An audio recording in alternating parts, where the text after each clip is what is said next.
এই অজ্ঞান রূপক অন্ধকারରୁ ମୁକ୍ତ କଲା ବାଲା ହେଉଛି ଗୁରୁ। ଯାହାଙ୍କର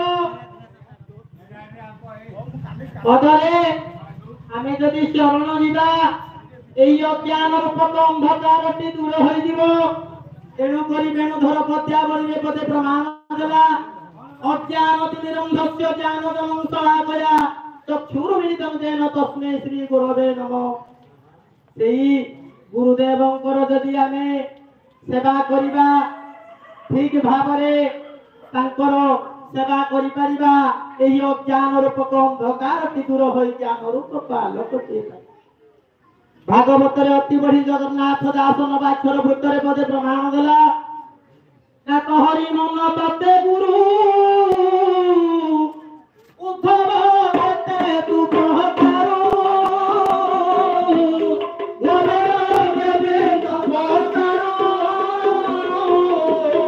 ଉଦ୍ଧବ କେତେ ତୁ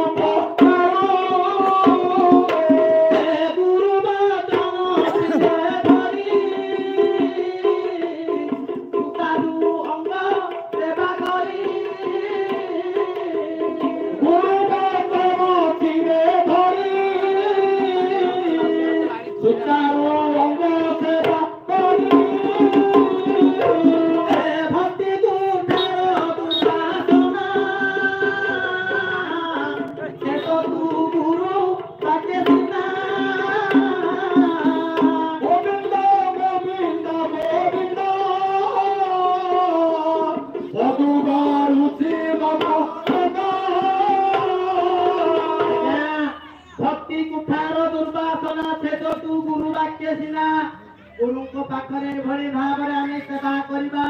भक्ति पुष्प अर्पण करवा से बोली कि गोटे वृक्ष को छेदन करवा कहले गोटे कुराड़ी को साहाय्य नहीं अस्त्र रे केबे हेले भी छेदन करि परिबा नहीं एही बोली ये कली कलमस रे बंसीबा कहले गुरु वाक्य होती कुठार संगे समान आ गुरु को नमरि बनर गुरु से ताके देई पर गुरु को नमरि बनर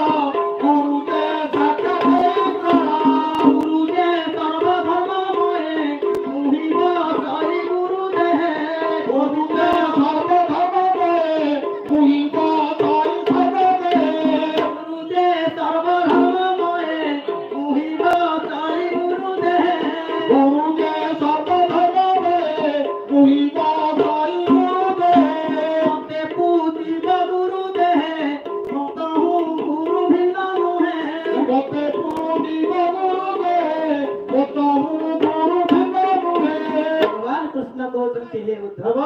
मुही गुरु रही मते पूजा करवा कहा तुम्हें ब्रह्मा तुम्हें विष्णु।